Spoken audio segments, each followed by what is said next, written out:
everyone, I'm the XRD staff scientist Yo Yan from IEC Core Lab. Today we will introduce the operation of the instrument of D8 Advanced. In our lab we have two D8 Advanced instruments.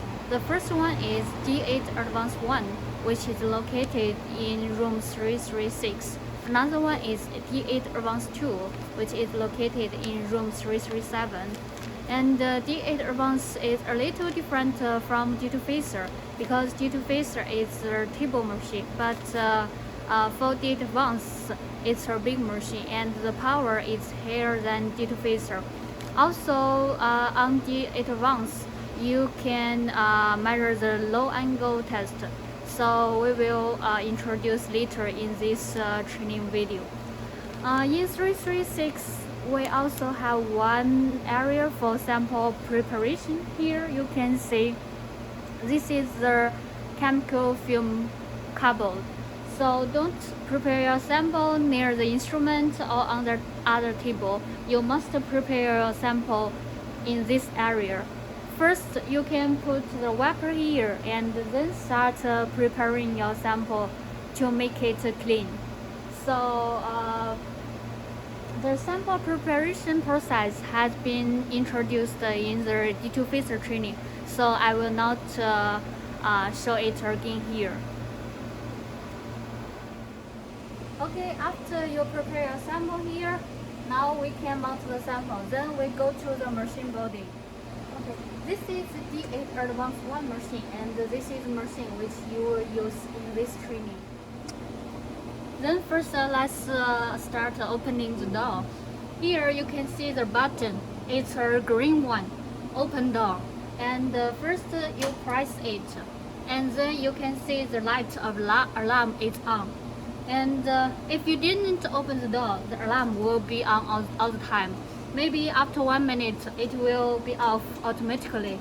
So after you press the button, open door, please open the door quickly. You see, now it's off because you wait for a long time. So we have to press open the door again. And now the alarm is on, so you can open the door.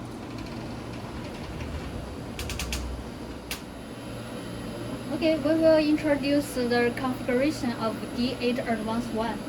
In the left side, you can see here is the X-ray tube. It's copper source.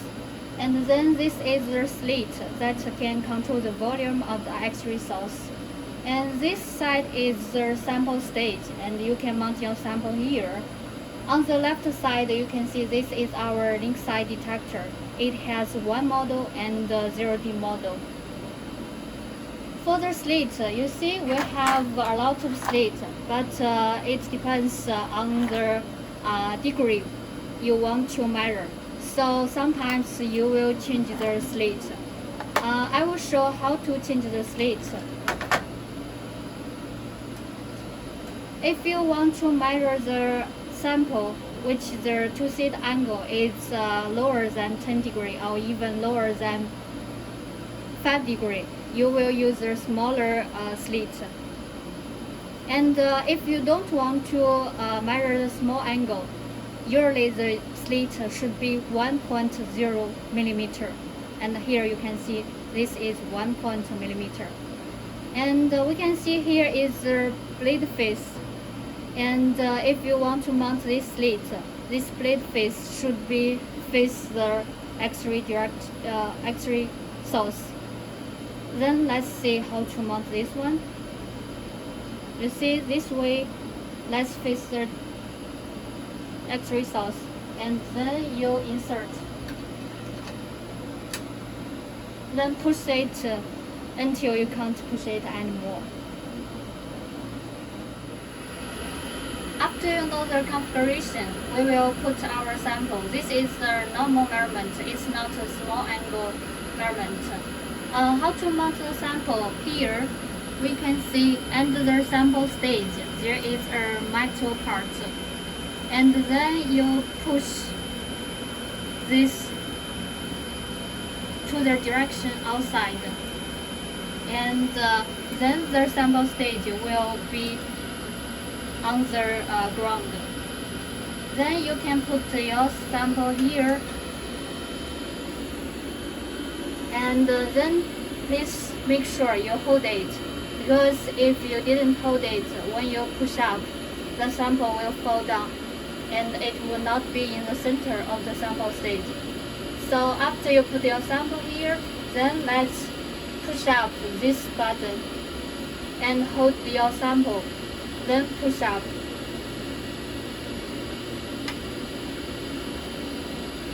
Until you feel it can't go up anymore, then it's on the right position.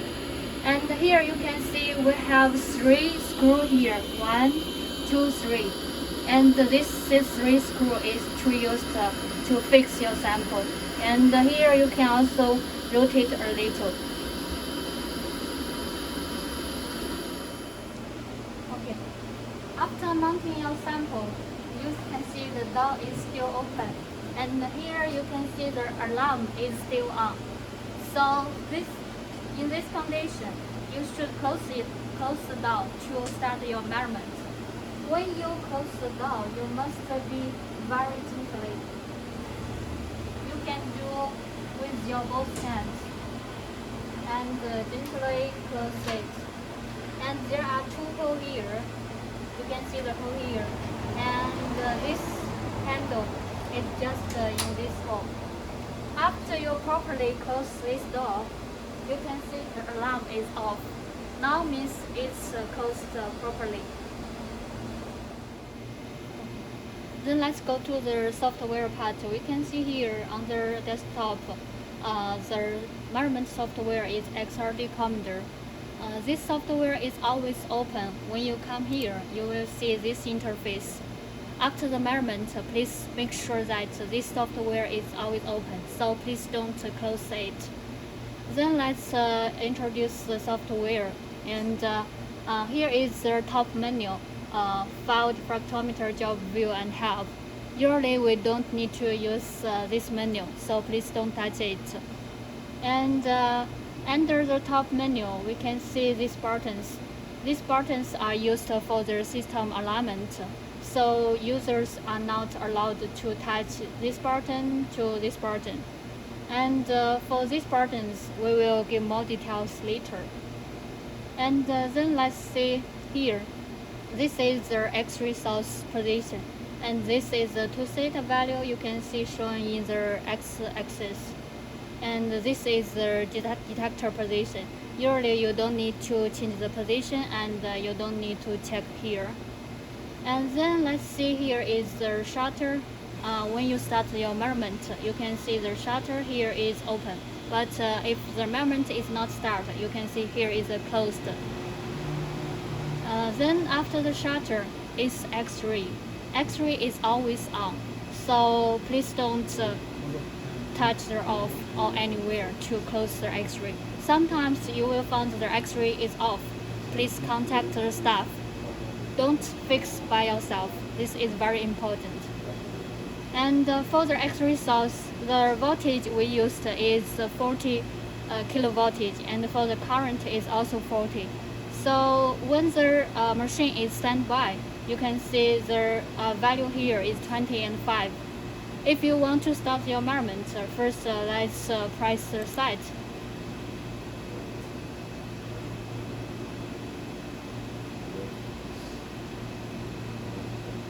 And then you can see the voltage and the current will go to the value here you set. Okay, then let's go to the bottom part, and we can set the parameters here. This is the start angle. For this sample, for example, we can set a 20 degree here. And then let's go to the right side. It's the increment. You can set 0.01 or 0.02. This is the stop angle. Here we want to use 80 degree. And then let's see here, it's the scan speed. For example, you can put the 20 degree per minute, and then the scan speed is set already. You can press the mouse anywhere. And for the scan type, you can see it's locked couple. we have a lot of options here, but please don't change here. Please remember it's locked coupled and it's also continue. After you set all the parameters here, then we can start the measurement. Here is the button start. Then you just press once.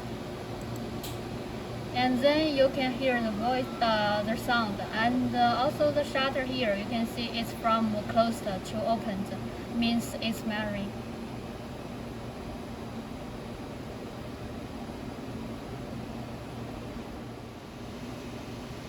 Okay, then let's give more details here. You can see when you put your mouse here, and you can see the meaning of this button. Here is auto repeat. Auto repeat means if you are not satisfied with your first measurement, for example, if the intensity is not very strong, then you can press auto repeat. Then after this measurement, it will start again and the intensity will go up. And for this one, it's a display of the y-axis.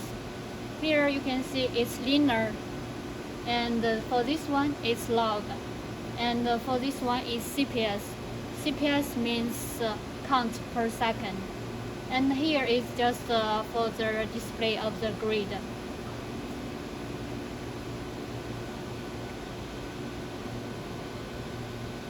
If you press the auto repeat, the measurement will not finish automatically. So if you are satisfied with your signal, please make sure auto repeat is not checked. Then this measurement will finish automatically.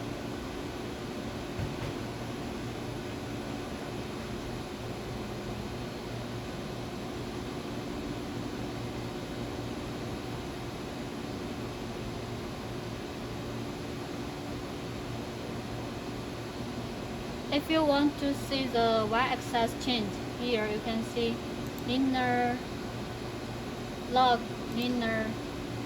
Because if you want to measure some thin film, the substrate peak will be very strong, but your film peak is very small, so you can use the log counts. Then the small peak will be obvious, so you can change between these different displays.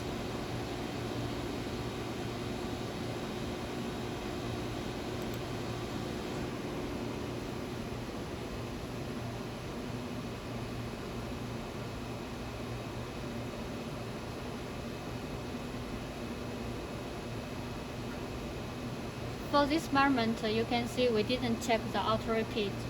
So after it reached the 80 degree, then you can see the shutter is closed automatically.